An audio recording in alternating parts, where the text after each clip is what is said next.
हमारी आज की कहानी है अकेलापन। शारदा जी अपने छोटे से कमरे में बैठी थीं, जहां एक कोने में उसका बिस्तर था और एक अलमारी।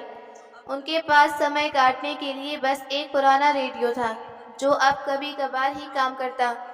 दिन भर वह अकेले गुजारती और शाम होते ही रसोई में जाकर प्रीति से पूछती, बहू कोई काम हो तो मैं कर दूं। प्रीति ने हमेशा की तरह रूखेपन से जवाब दिया, माँ जी आपसे कुछ नहीं होगा, आप आराम करें, मैं सब संभाल लूंगी। शारदा जी चुपचाप वापस अपने कमरे में लौट आई। शाम को जब अजय ऑफिस से आया तो शारदा जी बोली, बेटा तुम्हारे पापा की तस्वीर नीचे गिरकर टूट गई। मैंने उठाई तो हाथ में कांच घुस गया। मुझे तो नजर नहीं आता, तुम थोड़ा देख लोगे क्या? और अपने पापा की तस्वीर को जब समय मिले तो उसका शीशा लगवा देना। घर में टूटी हुई तस्वीर। अभी शारदा जी कुछ बोलती, अजय गुस्से में बोला, आपको पिताजी की तस्वीर को बार बार उतारना क्यों है? माँ प्लीज, आप छोटी छोटी बातों के लिए मुझे परेशान मत किया करो, थोड़ा आराम भी करने दिया करो। ऐसा बोल अजय अपने कमरे में चला गया। शारदा जी के दिल में एक टीस उठी। उनका मन भारी हो गया, उनके हाथ में बहुत दर्द हो रहा था। फिर वो अपने कमरे में जाकर अपने पति आत्माराम की तस्वीर को देखते हुए बोली, आप क्यों छोड़कर चले गए? यहाँ किसी को मेरी जरूरत नहीं। हाथ का दर्द अब बढ़ता जा रहा था। फिर कुछ सोचकर वो उठी और अलमारी की दराज में कुछ ढूंढने लगी। एक पुराना सा चश्मा जिसकी फ्रेम की एक डंडी टूटी हुई थी, उसको देख उनकी आंखों में चमक आ गई। शारदा जी ने अपने चश्मे को थोड़ा साफ किया, कांपते हाथों से उसे पहनने की कोशिश करी। बहुत कोशिश करने पर भी जब वो शीशा नहीं निकला तो थक हार कर वो सो जाती हैं। लेकिन दर्द के मारे नींद भी कैसे आती। तो फिर एक बार कोशिश करती हैं और आखिरकार वो शीशा निकल जाता है। वो रात शारदा जी ने कैसे काटी ये उनके दिल ही जानता था। दिन प्रतिदिन यह व्यवहार और बुरा होता जा रहा था। कभी कभी प्रीति तानों में कह देती, इतनी उम्र हो गई है फिर भी इनसे एक जगह बैठा नहीं जाता। जब देखो किसी न किसी बात पर परेशान करती रहती हैं। अजय भी प्रीति का साथ देते हुए कहता है, माँ आपको अब आराम करना चाहिए, आप अपना ध्यान रखिए, बाकी सब हम देख लेंगे। लेकिन यह सब सुनकर शारदा जी का दिल और ज्यादा टूट जाता। उन्होंने कभी सोचा भी नहीं था कि एक दिन ऐसा आएगा जब अपने ही घर में वह पराया जैसा महसूस करेंगी। शारदा जी अपनी उम्र के आखिरी पड़ाव पर थीं। बाल सफेद हो चुके थे और चेहरे पर झुर्रियों की लकीरें जिंदगी के संघर्षों की गवाही दे रही थीं। उन्होंने अपना पूरा जीवन अपने बेटे अजय और बेटी नेहा के परवरिश में लगा दी। पति के देहांत के बाद उन्होंने अकेले ही बच्चों को पाला। न दिन का होश न रात का, बस एक ही सपना था कि उनके बच्चे खुशहाल जिंदगी जिए। जब अजय बड़ा हुआ, नौकरी करने लगा और फिर उसकी शादी प्रीति से हो गई तो शारदा जी को लगा कि अब उनके जीवन में सुकून आएगा। लेकिन सब कुछ वैसा नहीं हुआ जैसे उन्होंने सोचा। शुरुआत में प्रीति उनके साथ ठीक थी, लेकिन धीरे धीरे उसके व्यवहार में बदलाव आने लगा। वह हर छोटी बात पर शारदा जी को टोकने लगी। प्रीति के साथ साथ अजय के व्यवहार में भी बदलाव आने लगा। शारदा जी को महसूस हुआ कि वह इस घर में एक बोझ बन गई हैं। शारदा जी की बेटी नेहा, जो शादी के बाद अपने ससुराल में थी, जब भी अपनी माँ से फोन पर बात करती तो शारदा जी की आवाज में उदासी महसूस करती। माँ सब ठीक है ना? नेहा कई बार पूछती। हाँ बेटा सब ठीक है, शारदा जी हमेशा मुस्कुराकर जवाब देती, लेकिन दिल ही दिल में अपनी तकलीफें छिपा रही थी। एक दिन जब नेहा मायके आई तो उस वक्त प्रीति और अजय घर पर नहीं थे। वे अपने माँ के कमरे में गई तो उसने माँ की सूजी हुई आंखें देखी। वह समझ गई कि कुछ तो गलत हो रहा है। माँ सच बताइए, अजय भैया और भाभी आपको ठीक से रखते हैं? नेहा ने चिंतित होकर पूछा। शारदा जी मुस्कुराते हुए बोली, अरे नहीं बेटा, ऐसा कुछ नहीं है। वे दोनों तो मेरा बहुत ख्याल रखते हैं। अब मैं बूढ़ी हो गई हूँ इसलिए थक जाती हूँ बस। नेहा को विश्वास नहीं हुआ। वह बोली, माँ मुझे लगता है आप मुझसे बहुत कुछ छुपा रही हैं। आपको देखकर तो ऐसा नहीं लगता कि आप समय पर खाना खाती होंगी। नेहा की बात सुनकर शारदा जी बोली, बेटा तू मेरी चिंता क्यों करती है? मैं बिल्कुल ठीक हूँ। शारदा जी ने नेहा को कुछ नहीं बताना चाहती थी कि बेटा बहू उनके साथ कितना बुरा व्यवहार करते हैं, लेकिन नेहा सब कुछ जानती थी पर कुछ कर नहीं सकती, क्योंकि अगर उसने अपने भाई भाभी को कुछ कहा तो उसके चले जाने के बाद वे माँ को और भी बातें सुनाएंगे। अपनी माँ का हाथ अपने हाथों में लेकर नेहा बोली, माँ आप मेरे साथ मेरे घर चलो ना। नेहा की बात सुनकर शारदा जी धीरे से बोली, कैसी बातें कर रही है? कोई माँ अपनी बेटी के घर कैसे रह सकती है? एक माँ तो अपनी बेटी के घर का पानी तक नहीं पी सकती, तो मैं तेरे घर कैसे रह सकती हूँ? और लोग क्या कहेंगे कि बेटे बहू के होते हुए भी माँ अपनी बेटी के घर पर है। अपनी बेटे के सिर पर हाथ रखते हुए शारदा जी आगे बोली, बेटा मैं नहीं चाहती कि मेरे बेटे बहू के बारे में लोग कुछ कहें। नेहा समझ चुकी थी कि चाहे वह कितना भी कह ले, लेकिन उसकी माँ उसके साथ नहीं जाएगी। दोस्तों, आज भी हमारे समाज में कई माताएं शारदा जी की तरह अपनी तकलीफें सहते हुए भी अपने बेटे बहू के घर में रहना पसंद करती हैं, लेकिन अपनी बेटी के घर का एक घूंट पानी तक नहीं पीती। वे अपनी परंपराओं और समाज के बनाए नियमों से बंधी होती हैं। दूर क्यों जाएं?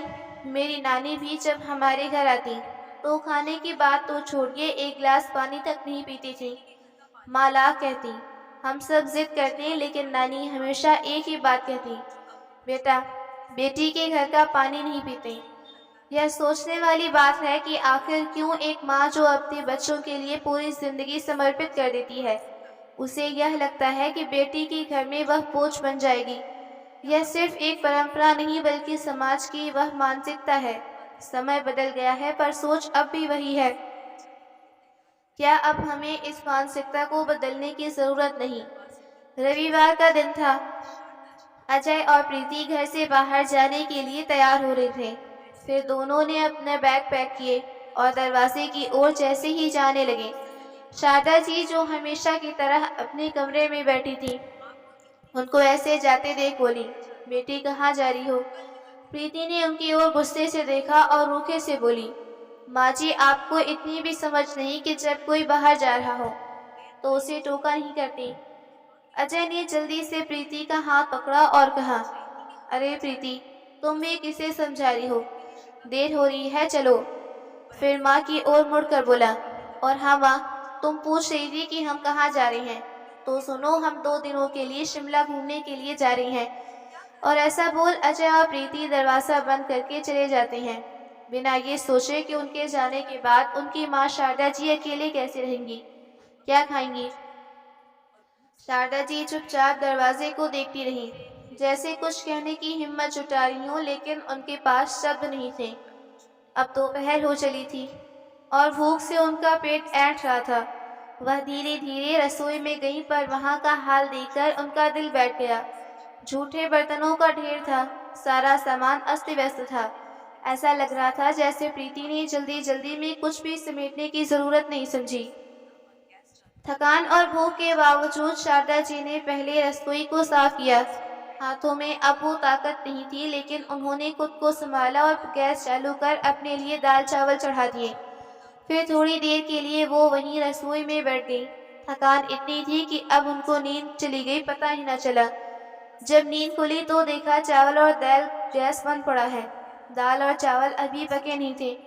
उन्होंने दोबारा गैस चालू की, लेकिन गैस की लो बस हल्की सी टिमटिमा रही थी। फिर उन्होंने सोचा कि फ्रिज में रखा खाना ही खा ली, लेकिन जब फ्रिज का दरवाज़ा खोला तो अंदर सिर्फ ठंडी रोटियां और थोड़ी सी सूखी सब्जी की कटोरी पड़ी थी। उन्होंने एक रोटी तोड़ी, लेकिन वह इतनी सख्त थी कि उनके दांतों से चबाना मुश्किल था।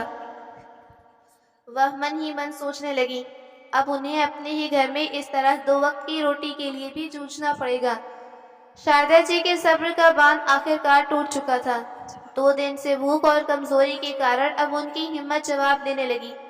अजय और प्रीति के लौटने का कोई खबर नहीं, ना कोई फोन आया। कांपते हाथों से उन्होंने मोबाइल उठाया। कुछ देर तक नंबर ढूंढती रही और फिर एक परिचित नाम पर उंगलियां रुक गईं। गहरी सांस लेते हुए उन्होंने कॉल करी।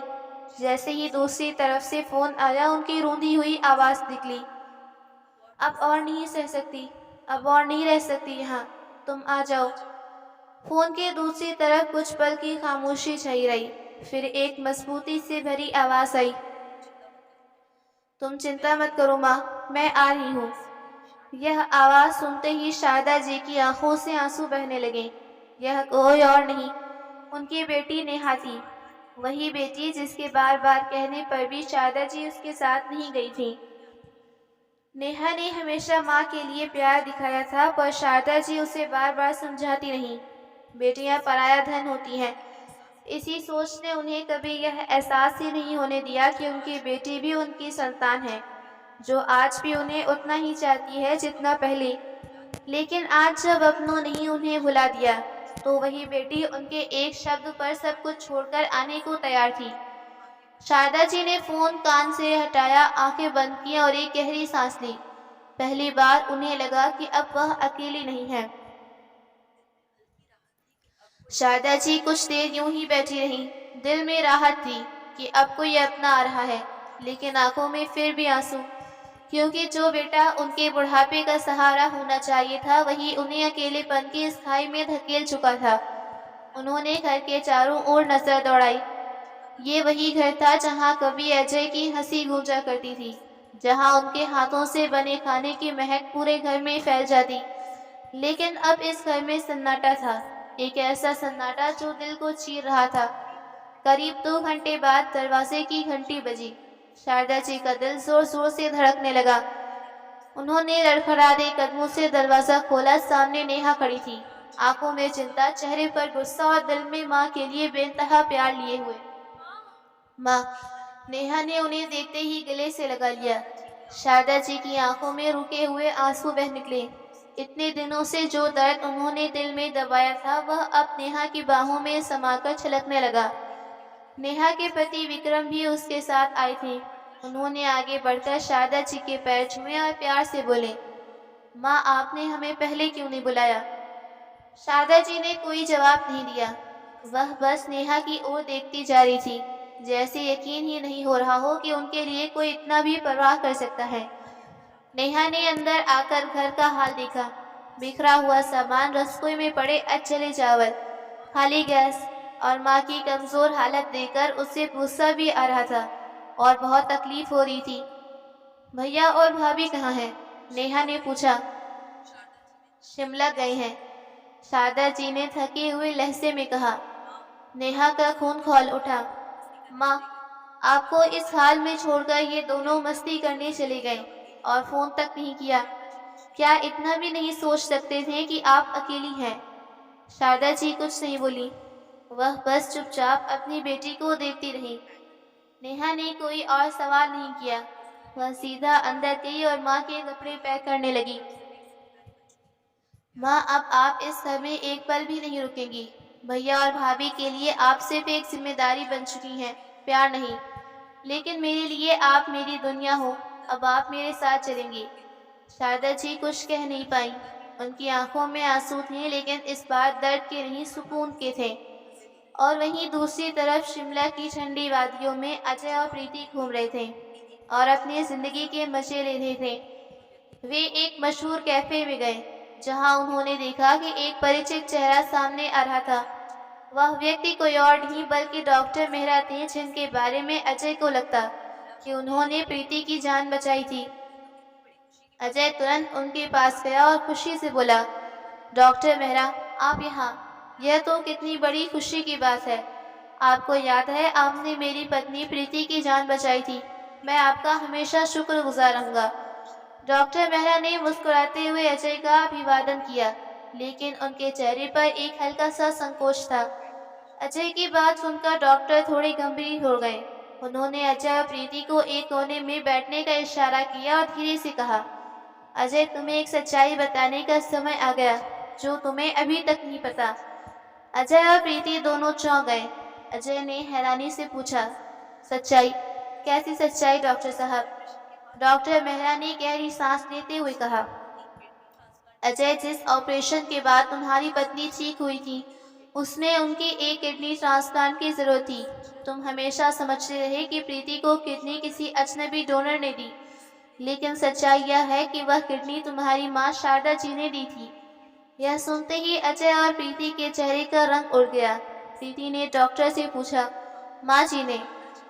डॉक्टर मैना ने सिर हिलाते हुए कहा, हाँ, शारदा जी ने अपनी एक किडनी तुम्हें देने का फैसला किया था। उन्होंने मुझे यह भी कहा था कि इस बात का जिक्र कभी तुमसे न किया जाए, क्योंकि वह नहीं चाहती थी कि तुम्हें ये एहसास हो कि तुम्हारा जीवन उनकी कुर्बानी से जुड़ा। पर अजय, उनकी इस उम्र में आपको उनका ख्याल कुछ ज़्यादा ही रखना चाहिए। प्रीति का गला सूख गया। उसके कानों में डॉक्टर की बातें गूंजने लगी। उसकी आंखों के सामने अपनी सास के किए गए बलिदान का दृश्य तैरने लगा। यह सोच ही रही थी कि जिस माँ के साथ उसने और अजय ने इतना बुरा व्यवहार किया, उसी माँ ने अपनी जान खतरे में डालकर उसकी जिंदगी बचाई। अजय ने भी अपनी गलती को महसूस किया और उसकी आंखें भर आईं। दोनों ने एक दूसरे को देखा और एक ही बात उनके दिल में थी, पछतावा और माँ से मिलने की तड़प। शिमला से लौटते समय अजय और प्रीति के दिल में बेचैनी थी। डॉक्टर मेहरा से मिली सच्चाई ने उन्हें हिलाकर रख दिया। दोनों ने फैसला किया कि घर पहुंचते ही वे अपनी माँ से माफ़ी मांगेंगे और उन्हें कभी अकेला महसूस नहीं होने देंगे। जब वे घर पहुंचे और दरवाज़ा खोला तो सन्नाटा पसरा हुआ था। उन्हें उम्मीद थी कि माँ शारदा जी अंदर होंगी, लेकिन घर में कहीं भी उनकी झलक नहीं थी। अजय और प्रीति ने तुरंत अपने अपने कमरों की ओर दौड़ लगाई, लेकिन शारदा जी कहीं नहीं मिली। तभी प्रीति की नज़र मेज पर रखे एक कागज़ पर पड़ी। उसने कांपते हाथों से वह चिट्ठी उठाई और जोर से अजय को पुकारा, अजय देखो, माँ ने चिट्ठी छोड़ी है। अजय ने जल्दी से प्रीति के हाथ से चिट्ठी ली और पढ़ने लगा। प्रिय अजय और प्रीति, तुम्हारे जीवन में मेरी कोई जगह नहीं, यह बात मैं समझ चुकी हूँ। मैं तुम दोनों के सुख के लिए हमेशा दुआ करूँगी, लेकिन अब इस घर में मेरा दम घुटता है। मैंने अपने लिए एक नई जगह ढूंढ ली जहाँ मैं अपनी बाकी की ज़िंदगी सुकून से बिता सकूँ। मेरी चिंता मत करना, तुम्हारी माँ शारदा। चिट्ठी पढ़ते ही अजय और प्रीति की आंखों में आंसू आ गए। अजय ने चिट्ठी को पकड़ते हुए कहा, माँ हमें छोड़कर चली गई और हमने उन्हें इस हाल में पहुंचाया। प्रीति ने रोते हुए कहा, हमने अपनी माँ के साथ कितना बुरा व्यवहार किया, उन्हें हमें हर हाल में वापस लाना होगा। अजय ने प्रीति की ओर देखा और गंभीर स्वर में कहा, हाँ प्रीति, अब हमें माँ को ढूंढना होगा और उनसे अपने किए की माफ़ी मांगनी होगी। अब हम उन्हें कभी अकेला महसूस नहीं होने देंगे। अजय और प्रीति ने तुरंत माँ की तलाश शुरू की।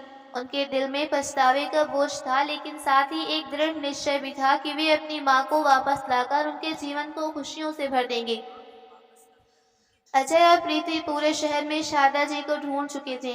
उन्होंने हर उस जगह पता किया जहाँ उनकी माँ शारदा जी जा सकती, मंदिर, धर्मशाला, माँ के पुराने दोस्त, रिश्तेदार, लेकिन कहीं कोई सुराग न मिला। थककर जब वे घर लौटे तो प्रीति ने चिंतित स्वर में कहा, अजय हमने हर जगह पता कर लिया, लेकिन एक जगह ऐसी भी है जहां हमने अब तक नहीं देखा। अजय ने हैरानी से पूछा, कौन सी जगह प्रीति?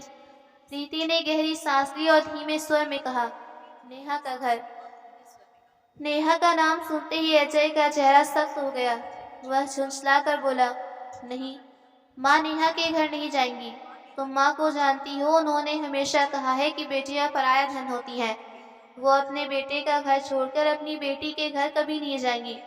प्रीति ने अजय का हाथ पकड़ते हुए समझाया, अजय, माँ अब तक अपने उस पुराने विश्वास में जी रही थी, लेकिन हम दोनों ने उन्हें जिस तरह अकेला छोड़ा, उसके बाद शायद उन्होंने महसूस किया होगा कि उनके लिए असली सहारा कौन है। अगर वह कहीं और गई होंगी तो यकीन मानो नेहा के पास ज़रूर होंगी। अजय असमंजस में पड़ गया। वह जानता था कि माँ ने हमेशा नेहा से प्यार किया। क्या अब वह वाकई अपनी बेटी के पास चली गई? प्रीति ने अजय की झिझक भांप ली और कहा, एक बार फ़ोन करके देखो अजय, अगर माँ वहाँ नहीं होंगी तो कम से कम हमें तसल्ली हो जाएगी। अजय ने अनमने भाव से फ़ोन उठाया और नेहा का नंबर मिलाया। कुछ ही सेकंड में नेहा की आवाज़ आई, हेलो। अजय कुछ पल चुप रहा, फिर धीमे स्वर में कहा, नेहा। माँ तुम्हारे पास है क्या? फ़ोन के दूसरी तरफ कुछ देर खामोशी रही। फिर नेहा ने आवाज़ आई, तुम्हें माँ की याद क्यों आ रही है अजय? जब वह तुम्हारे घर में अकेली थी तब तुमने कभी उनका हाल नहीं पूछा, अब अचानक क्यों? अजय को नेहा के शब्द तीर की तरह चुभ रहे थे। वह जानता था कि नेहा सही कह रही थी। उसने गहरी सांस ली और रूंधे हुए कहा, नेहा, मैं जानता हूँ कि मैंने बहुत गलत किया। जिसकी वह हकदार थी मैंने उन्हें वह प्यार नहीं दिया, लेकिन अब मैं अपनी गलती सुधारना चाहता हूँ। मुझे माँ से बात करनी है, प्लीज नेहा। नेहा ने कुछ देर सोचा, फिर बोली, माँ भी आराम कर रही है, लेकिन अगर तुम सच में अपने किए पर पछतावा कर रही हो तो आके माँ से खुद माफी मांगो। अजय की आंखें भर आईं। उसने तुरंत कार की चाबी उठाई और प्रीति से कहा, चलो हमें माँ के पास जाना है। प्रीति ने राहत की सांस ली और दोनों तुरंत नेहा के घर की ओर निकल पड़े। रास्ते भर अजय के दिमाग में माँ की तस्वीर घूम रही थी। क्या माँ उससे माफ कर पाएंगी? अब यह सवाल उसके दिल में गूंज रहा था। अजय और प्रीति नेहा के घर की ओर तेजी से बढ़ रहे थे। कार की हर धड़कती गति के साथ अजय का दिल भी तेजी से धड़क रहा था। नेहा के घर के सामने पहुंचकर अजय ने गहरी सांस ली। दरवाजे पर पहुंचकर उसने धीरे से बेल बजाई। कुछ ही पलों में दरवाजा खुला और सामने नेहा खड़ी थी, आंखों में नाराजगी लेकिन चेहरे पर वही अपनापन। नेहा ने बिना कुछ कहे उन्हें अंदर आने दिया। अजय की नजरें कमरे में माँ को खोजने लगी। तभी उसकी नजर सोफे पर पड़ी जहाँ शारदा जी लेटी हुई थी। उनकी आंखें बंद थी, चेहरा उतरा हुआ था और माथे पर शिकन थी, जैसे कोई भारी बोझ उनके दिल पर था। अजय का दिल जोर से धड़का। उसने घबराकर नेहा से पूछा, माँ को क्या हुआ? वह इतनी कमजोर क्यों लग रही? नेहा ने तीखे स्वर में कहा, तुम्हें अब माँ की हालत पर इतनी चिंता क्यों अजय? जब वह दो दिन भूखी रही तब तुमने एक बार भी नहीं सोचा कि उनकी तबीयत कैसी होगी। अजय की आंखें शर्म से झुक गईं। प्रीति भी खुद को दोषी महसूस कर रही थी। नेहा ने गहरी सांस ली और थोड़ी नर्म स्वर में कहा, माँ बहुत थक गई है अजय। उन्होंने पूरी जिंदगी तुम पर और तुम्हारे पर न्यौछावर कर दी और बदले में उन्हें क्या मिला? सिर्फ अकेलापन। अजय ने घुटने के बल बैठते हुए धीमे से माँ का हाथ थाम लिया। शारदा जी ने हल्की करवट ली और आंखें खोली। उन्होंने अजय को सामने देखा तो कुछ पल के लिए समझ न पाई। माँ। अजय की आवाज भारी गई। माँ, मैं बहुत गलत था, मुझे माफ कर दो। शारदा जी की आंखों में हल्का पानी उभर आया, लेकिन उन्होंने कुछ नहीं कहा। बस अपनी कमजोर हालत से अजय के हाथ को हल्के से दबा दिया। अजय ने उनकी गोद में सिर रख दिया और फूट फूट कर रोने लगा। मैं जानता हूँ माँ कि मैंने आपको बहुत तकलीफ दी, लेकिन अब और नहीं। मैं आपको लेने आया हूँ। अब आप मेरे साथ चलेंगी। मैं आपको कभी अकेला नहीं छोड़ूंगा। शारदा जी ने धीरे से सिर हिलाया, जैसे कह रही हूँ कि अब तक मेरा ये बेटा कहाँ था। नेहा ने आगे बढ़कर कहा, अजय, माँ अब इस घर में खुश हैं। यहाँ उन्हें वो प्यार और सम्मान मिला है जिसकी उन्हें जरूरत थी। अजय नेहा की तरफ देखकर बोला, मैंने अपनी गलती समझ ली है नेहा, और अब मैं अपनी माँ को इस तरह अकेला नहीं छोड़ सकता। कमरे में गहरा सन्नाटा था। नेहा अजय और प्रीति को देख समझ चुकी थी कि उनको अपनी गलतियों का एहसास हो गया है। फिर नेहा ने माँ का हाथ थामा और प्यार से कहा, माँ, अजय और प्रीति को माफ कर दीजिए। इन्होंने अपनी गलती मान ली है और सच में चाहते हैं कि अब आपको कभी कोई तकलीफ न हो। क्या आप इन्हें एक मौका नहीं देंगी? शारदा जी ने अजय और प्रीति की ओर देखा। उनके चेहरे पर पछतावा साफ झलक रहा था। उनकी आंखों में सच्चे पश्चाताप के आंसू थे। अजय ने माँ के पैरों को छूते हुए कहा, माँ प्लीज मुझे एक मौका दे दो। मैं वादा करता हूँ अब कोई तकलीफ नहीं होगी।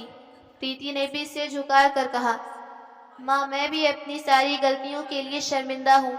मैं आपके बिना उस घर की कल्पना भी नहीं कर सकती। प्लीज हमारे साथ घर चलिए। शारदा जी की आंखों से आंसू छलक पड़े। उन्होंने अजय और प्रीति से के सिर पर हाथ फेरा और धीरे से कहा, बेटा अगर तुम दोनों सच में बदल गए हो तो मैं तुम्हें माफ करती हूँ। फिर शारदा जी ने नेहा और विक्रम की ओर मुड़ी और प्यार से कहा, बेटा तुमने मुझे अपनाकर बेटी का असली रूप दिखाया। तुम्हारे बिना मैं शायद टूट चुकी होती, लेकिन अब वक्त आ गया है कि मैं अपने घर लौट जाऊं। नेहा की आंखें नम हो गई, लेकिन उसने माँ का फैसला खुशी खुशी स्वीकार किया। अजय और प्रीति ने माँ का सामान उठाया और गाड़ी में रखा। गाड़ी धीरे धीरे आगे बढ़ रही थी। शारदा जी के चेहरे पर सुकून था, क्योंकि इस बार वह मजबूरी में नहीं बल्कि अपने बेटे और बहू के बदले हुए दिल के साथ वो अपने घर लौट रही थी। गाड़ी जैसे ही घर के सामने रुकी, अजय ने तेजी से घर का दरवाजा खोला और माँ का सामान निकालने लगा। प्रीति ने भी जल्दी से आगे बढ़ी और शारदा जी का हाथ थाम कर बोली, माँ, अब से इस घर में आपका हर पल खुशियों से भरा होगा। शारदा जी ने घर की चौखट पर नजर डाली। यही वह घर था जहाँ उन्होंने अपना पूरा जीवन समर्पित कर दिया। लेकिन कुछ समय पहले तक यह घर सिर्फ दीवारों का ढांचा बनकर रह गया, बिना प्यार, बिना अपनेपन के। अजय ने आगे बढ़कर माँ के पैरों में हाथ रखा और कहा, माँ, जब तक मैं जीवित हूँ आपको फिर कभी कोई दुख नहीं होने दूंगा। शारदा जी की आंखों में आंसू आ गए, लेकिन इस बार वे खुशी के आंसू थे। उन्होंने अजय का सिर सहलाते हुए कहा, बस अब और कुछ नहीं चाहिए बेटा, तुम्हारा यही प्रेम बना रहे। प्रीति ने तुरंत शारदा जी का पसंदीदा झूला फिर से आंगन में लगवा दिया, जहां वह अक्सर बैठकर शाम की चाय पीती थी। शाम को प्रीति ने खुद रसोई में जाकर माँ के लिए उनकी पसंद का हलवा बनाया और अजय ने खुद अपने हाथों से माँ को खिलाया। शारदा जी की आंखों में चमक थी। उन्होंने प्यार से अजय और प्रीति के सिर पर हाथ फेरा और कहा, अब मुझे कोई डर नहीं, कोई चिंता नहीं। मुझे बस यही चाहिए था, मेरा परिवार, मेरा प्यार भरा घर। अब वह घर फिर से पुराना खुशहाल घर बन चुका था, जहाँ प्यार, अपनापन और सम्मान हर कोने में बसता था। दोस्तों, माँ सिर्फ जन्म नहीं देती बल्कि अपने बच्चों के लिए अपना पूरा जीवन समर्पित कर देती हैं। वह बिना किसी स्वार्थ के, बिना किसी अपेक्षा के सिर्फ अपने परिवार की खुशियों के लिए जीती हैं। लेकिन जब वही माँ अकेली रह जाती, तिरस्कार सहती हैं, तो यह हमारी सबसे बड़ी विफलता होती है। एक माँ को सिर्फ प्यार और सम्मान चाहिए, ना कोई महंगे उपहार, ना कोई बड़ी सुविधाएं। अगर हम अपने माता पिता को प्यार, सम्मान और समय दें तो इससे बड़ा कोई उपहार नहीं हो सकता। और दोस्तों, अगर आपको यह कहानी पसंद आई हो तो वीडियो को लाइक करें और चैनल को सब्सक्राइब करें। मिलते हैं ऐसी ही एक और दिलचस्प कहानी के साथ। धन्यवाद।